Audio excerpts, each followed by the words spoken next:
Syukur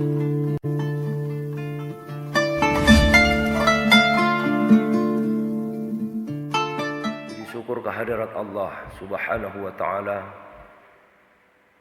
mengawali khutbah Jumat pada siang hari yang berbahagia ini. Senantiasa kita panjatkan puji syukur kehadirat Allah Subhanahu wa taala. Kita dipertemukan di sini atas izin Allah Subhanahu wa taala dalam rangka menunaikan salah satu ibadah mahdhah, yaitu melaksanakan salat Jumat secara berjamaah. Kemudian salawat beriring salam, semoga Allah Subhanahu wa taala senantiasa melimpahkan keselamatan, salam kepada Muhammad sallallahu alaihi wasallam, kepada para keluarganya, para sahabatnya, para pengikutnya, dan termasuk kita yang berhadir di masjid yang sama-sama kita cintai ini. Hadirin jamaah Jumat yang dirahmati Allah, khatib ingin mengingatkan kepada kita semua, termasuk khatib sendiri, marilah dari waktu ke waktu kita senantiasa meningkatkan keimanan dan ketakwaan kita kepada Allah Subhanahu wa taala, karena keimanan dan ketakwaan itu merupakan fondasi untuk kita selamat hidup di atas dunia, selamat hidup di akhirat, terlindung dari api neraka. Maka oleh karena itu, tingkatkan terus keimanan dan ketakwaan itu dengan cara imtithalu awamirillah, melaksanakan semua perintah Allah, wajtinabu nawahihi, dan menjauhi apa yang dilarang oleh Allah Subhanahu wa taala. Hadirin jemaah Jumat yang dirahmati Allah, ada satu doa yang sering kali kita mohonkan kepada Allah Subhanahu wa taala. Doa itu kita mohonkan karena memang Allah memerintahkannya seperti itu di dalam Al-Quran. Wa minhum man yaqulu Rabbana atina fid dunya hasanah wa fil akhirati hasanah wa qina adzabannar. Sesungguhnya doa yang sering kali kita sampaikan, kita mohonkan ini terdiri dari 3 tahapan permohonan.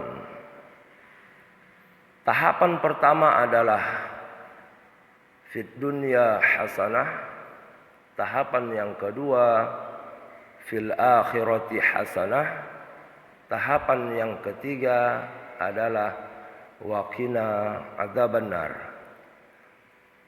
Bermohon kita pada tahapan pertama, semoga Allah Subhanahu wa taala memberikan kita kebahagiaan di dunia.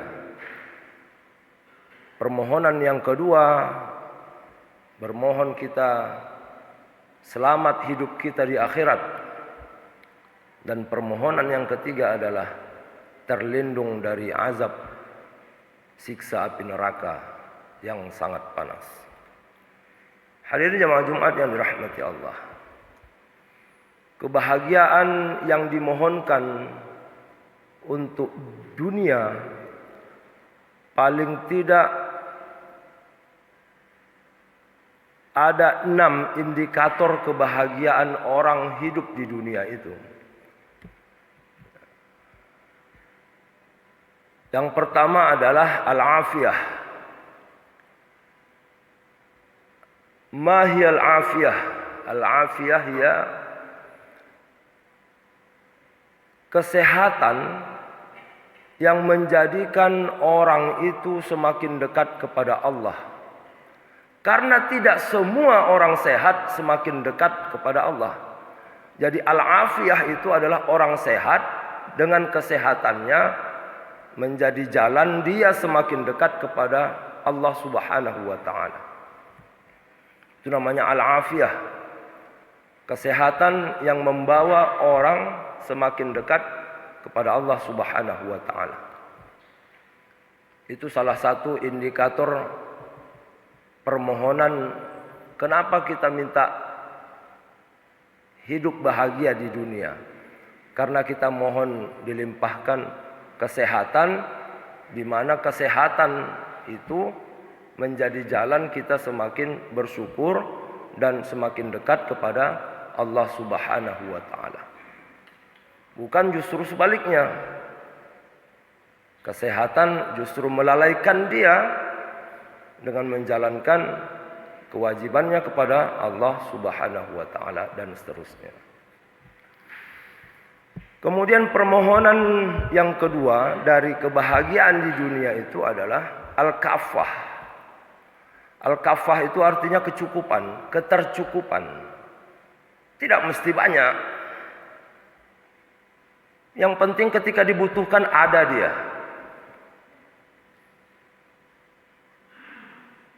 Ketika tidak dibutuhkan tidak ada. Tidak ada masalah. Inilah yang disebut dengan min haitsu la yahtasib itu. Rezeki yang tidak diduga-duga itu prinsipnya kafah, al-kafah, ketercukupan. Ketika kita butuh, dia ada. Ketika kita tidak membutuhkannya, sesuatu itu tidak ada.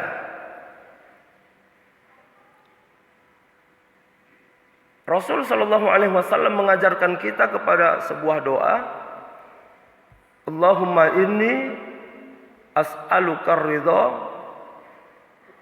wal jannah wal afaf wal ghina.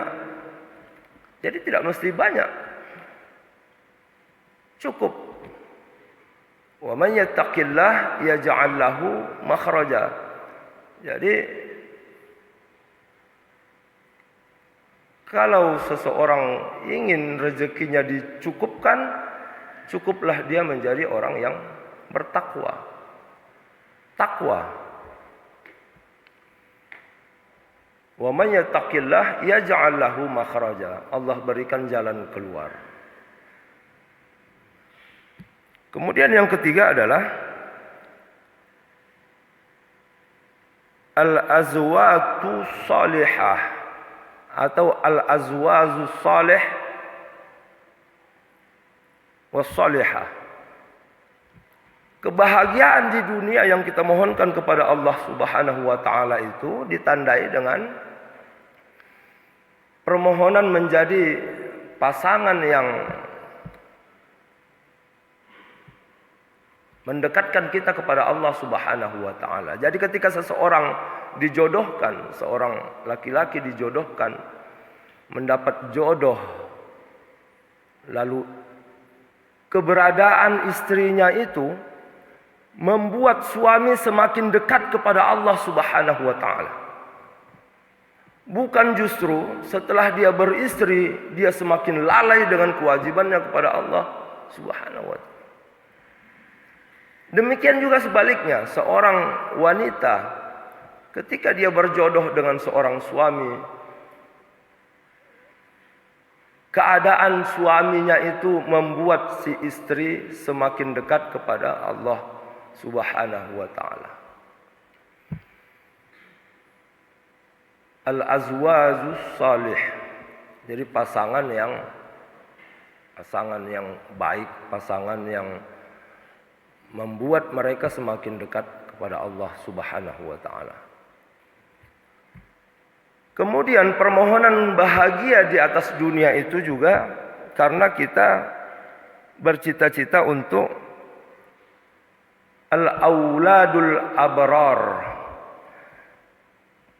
Orang Islam, orang yang beriman itu punya cita-cita, punya keturunan yang baik, keturunan yang soleh. Para rasul tidak pernah absen untuk mendoakan anak-anaknya, keturunan-keturunannya menjadi keturunan-keturunan yang soleh. Jadi kebahagiaan di dunia itu ditandai dengan anak-anak yang soleh, anak-anak yang punya akhlakul karimah. Mungkin ada orang tuanya yang soleh, tapi anaknya tidak baik. Ini menjadi cobaan. Kadang-kadang orang tua itu diberikan cobaan dengan anak yang tidak baik, justru semakin dekat dia kepada Allah Subhanahu wa Ta'ala. Bersimpuh dia tengah malam di atas sajadah, berdoa dia kepada Allah agar putra-putrinya ini senantiasa dilindungi Allah Subhanahu wa Ta'ala di seberang sana.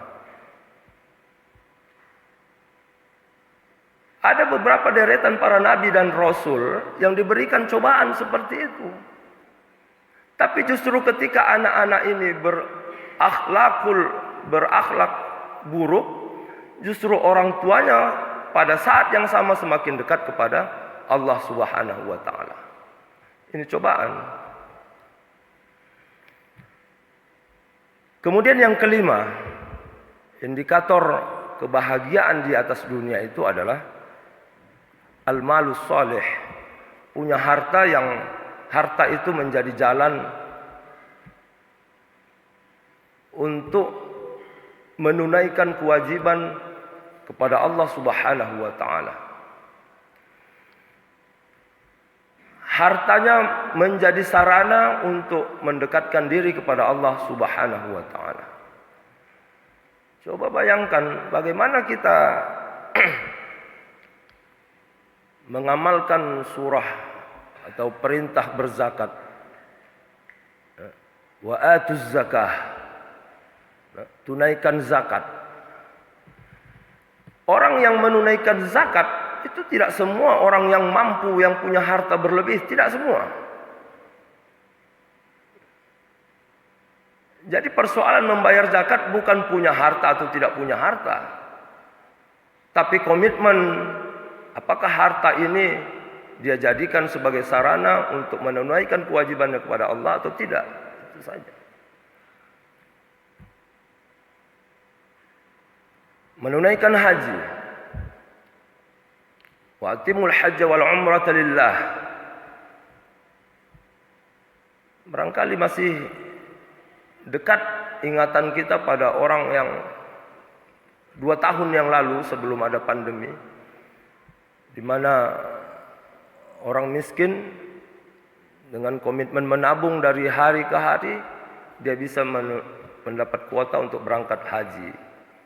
Tapi banyak orang yang punya harta yang menunda-nunda kewajiban untuk berangkat haji. Mudah-mudahan pandemi cepat berlalu. Tahun depan jamaah kita dapat berangkat menunaikan ibadah haji. Amin ya Allah, amin ya rabbal alamin.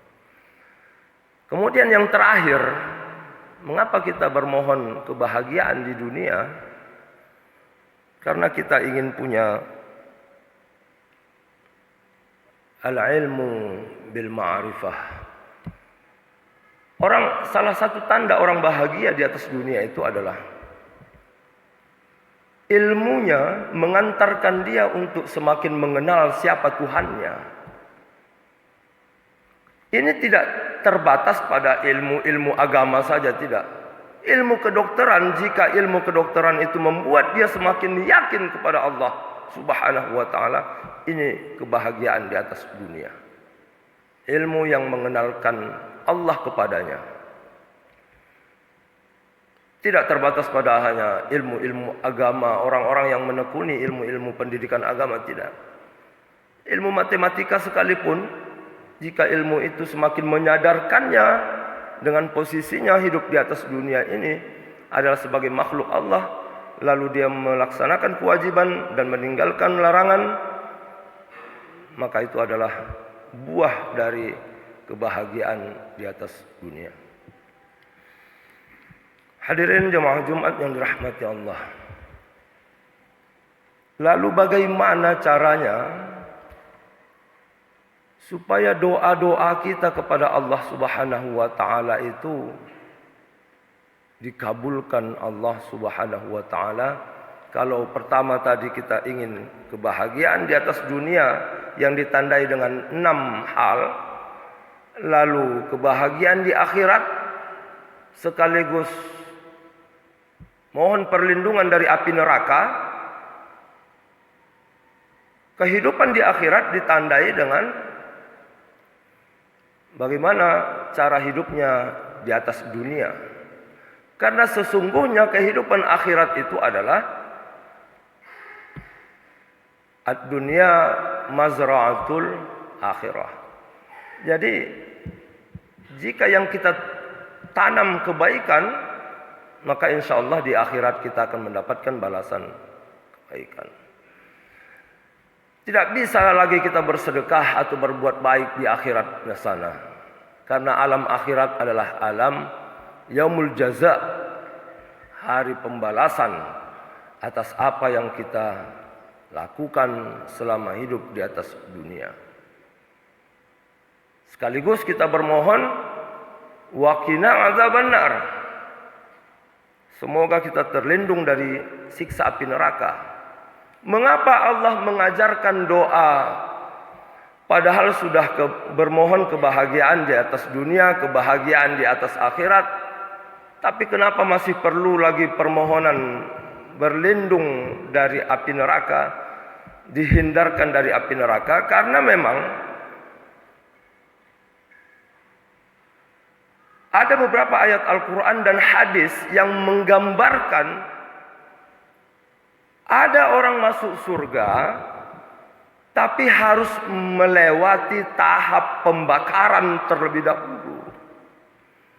Masuk neraka dulu baru dia masuk surga. Kita bermohon kepada Allah Subhanahu wa taala, Rabbana atina fid dunya hasanah wa fil akhirati hasanah wa qina adzabannar. Ya Allah, kami ingin masuk surga tanpa melewati siksa api neraka. Permohonan kepada Allah Subhanahu wa taala. Bagaimana caranya agar Allah menolong kita dalam mewujudkan doa yang mulia ini? Yang pertama adalah taslimut taqwa. Jadi doa ini hanya akan dikabulkan oleh Allah jika kita bertekad menjadi orang yang takwa. At-taqwa ya imtithalu awamirillah wa jatinabu nawahihi. Ada perintah kerjakan, larangan tinggalkan.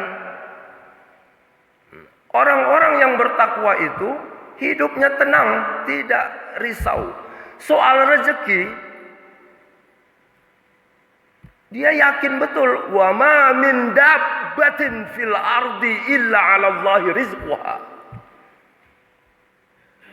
Jangankan kita manusia, binatang melata saja pun sudah dijamin oleh Allah rezekinya. Jadi untuk apa gundah gulana? Kewajiban kita adalah menyempurnakan ikhtiar untuk menjemput rezeki.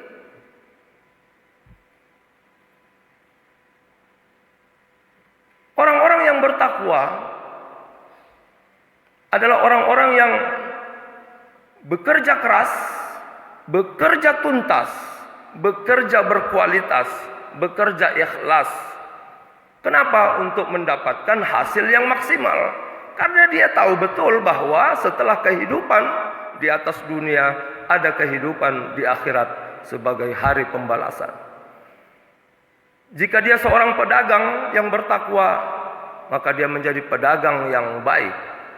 Dia menjadi pejabat yang bertakwa, pejabat yang amanah.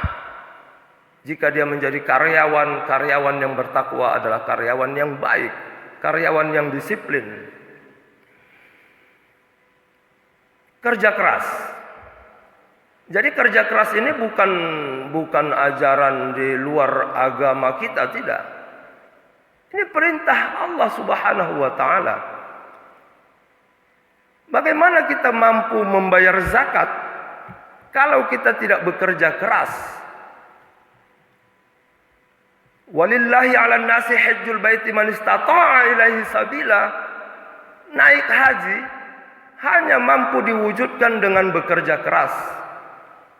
Dengan penghasilan yang ada dari kerja yang halal, sedikit demi sedikit, lalu rezeki itu mengantarkan kita untuk berangkat menuju Makkah Al-Mukarramah. Jadi kalau mau tahu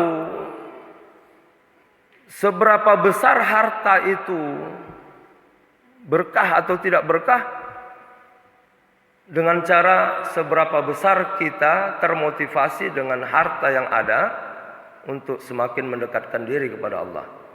Harta menjadikan kita orang yang gemar membantu orang lain. Harta menjadikan kita rajin bersedekah. Ini menjadi harta yang berkah. Berkah itu berarti ziyadatul khair. Kebaikan yang bertambah-tambah. Jadi bukan persoalan jumlah, kuantitas. Tapi ini harta yang berkualitas itu adalah harta yang ziyadatul khair. Jadi harta yang dari hari ke hari membuat kita semakin sering melakukan kebaikan. Jadi cara yang pertama adalah dengan mengokohkan ketakwaan kita. Ini fondasi. Sama seperti Masjid Az-Zawiyah ini. Ini masjid ini dibangun dengan fondasi yang kokoh. Jadi jika ada hujan lebat ataupun badai, masjid ini tidak akan goyang dengan hantaman hujan ataupun angin badai. Begitu juga dengan kehidupan kita. Jika kita punya ketakwaan yang kokoh, keyakinan yang lurus bahwa Allah Subhanahu wa taala yang menjadi tempat kita bergantung, maka kita tidak akan pernah risau, gundah gelana. Karena orang yang bertakwa akan menggantungkan harapannya dengan kekuasaan Allah Subhanahu wa taala. Kemudian yang kedua, agar Allah Subhanahu wa taala menolong doa kita tersebut dengan ikhlasun niyah. Luruskan niat dalam beramal, bukan karena ingin mendapatkan pujian dari orang lain ataupun sesama orang lain, tapi semata-mata karena mengharapkan ridha dari Allah Subhanahu wa taala. Jadi jika ini yang ditanamkan dalam mental bekerja, maka pejabat tidak akan melakukan korupsi, karyawan tidak akan berleha-leha, ya. Karena yang ditanamkan adalah ketakwaan dan keimanan, keyakinan bahwa Allah Subhanahu wa taala akan memberikan kebaikan-kebaikan, kecukupan-kecukupan.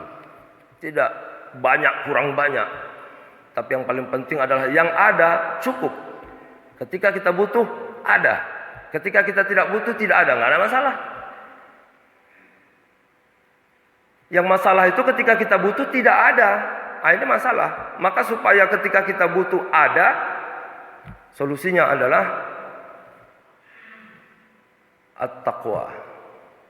Bekerjalah sesuai dengan perintah Allah Subhanahu wa taala. Yang ketiga adalah tarkul ma'asi, tinggalkan kemaksiatan. Ya, apa itu maksiat? Semua yang dilarang oleh Allah tinggalkan. Yang tidak disyariatkan, yang bertentangan dengan syariat, itu berarti maksiat. Tinggalkan. Kemudian supaya doa-doa kita itu terkabul, bahagia di atas dunia, bahagia di atas akhirat, terlindung dari api neraka, adalah as-sabru, sabar. Wasta'inu bis-sabri was-shalah. Minta tolong dengan sabar. Sabar ada dua. Sabar dalam melaksanakan kewajiban kepada Allah, sabar untuk meninggalkan larangan Allah. Nah, kadang-kadang yang banyak adalah orang yang tidak sabar meninggalkan larangan Allah. Tidak peduli ini boleh atau tidak boleh. Ya. Sholat itu berarti sabar menjalankan perintah Allah. Dalam sehari 5 kali, sabar. Orang-orang yang sabar ini akan mendapatkan cinta dari Allah Subhanahu wa Ta'ala. Coba kita bermohon kepada pimpinan misalnya. Kepada pimpinan kita bermohon tidak sabar. Mungkinkah permohonan kita akan terwujud? Jangankan mewujudkan permohonan, orang yang tidak sabar melihatnya saja pun jijik. Tak mau kita jumpa dengan dia lagi. Tapi jika permohonan itu dilakukan dengan kesabaran, bahkan perintahnya dikerjakan berlebih, harus siap 2 hari, tapi kita dapat menyelesaikan tugas itu 1 hari, sesungguhnya itu maka akan lebih mendekatkan diri kita kepada Allah Subhanahu wa Ta'ala. Maksudnya apa? Selain perintah yang wajib, yang sunat juga dikerjakan. Nah, ini menjadi ihsan. Ya, yang sunat-sunat dikerjakan. Yang terakhir adalah tarbiyatul Quran was sunnah. Jadi kita kembalikan kepada Al-Quran dan Sunnah. Rasul Shallallahu Alaihi Wasallam menjelang wafatnya beliau berpesan, taraktu fikum amroini intamaksaktum bihima. Ya, jika kalian aku tinggalkan 2 perkara. Jika kalian berpegang kepada 2 hal itu, maka kalian akan selamat dunia dan akhirat, yaitu kitabullah was sunnah, Al-Quran dan hadis. Itu yang menjadi pedoman kita untuk mewujudkan kehidupan di dunia dan kehidupan di akhirat. Hadirin ma'asyiral muslimin rahimakumullah, demikian yang dapat khatib sampaikan, mudah-mudahan memberikan manfaat kepada khatib, pada kita semua yang berhadir di sini. Kita semua dalam lindungan Allah Subhanahu wa Ta'ala. Alhamdulillahi Rabbil Alamin. Nahmaduhu wa nasta'inuhu wa nastaghfiruhu wa na'udhu billahi min syururi anfusina wa min sayyiati a'malina. Man yahdillahu fala mudilla lahu wa man yudlil fala hadiya lahu. Ashhadu an la ilaha illallah wahdahu la syarika lah wa ashhadu anna Muhammadan 'abduhu wa rasuluhu khataman nabi la nabiyya ba'da. Allahumma salli ala sayyidina Muhammad wa ala alihi wa ashabihi al-mujahidin at-tahirin. Amma ba'd. Fa ya ibadallah, ittaqullah haqqa tuqatih. Kama qala ta'ala fi kitabihil karim, ya ayyuhalladzina amanu ittaqullah haqqa tuqatih wa la tamutunna illa wa antum muslimun. Wa qala ta'ala fi ayatin ukhra, Qul a'udzu birabbil falaq min syarri ma khalaq wa min syarri ghasikin idza waqab wa min syarri naffatsati fil 'uqad wa min syarri hasidin idza hasada. Barakallahu li wa lakum fil Qur'anil Karim wa nafa'ani wa iyyakum bima fihi minal ayati wadh-dhikril hakim wa taqabbala minni wa minkum tilawatahu innahu huwal ghafurur rahim.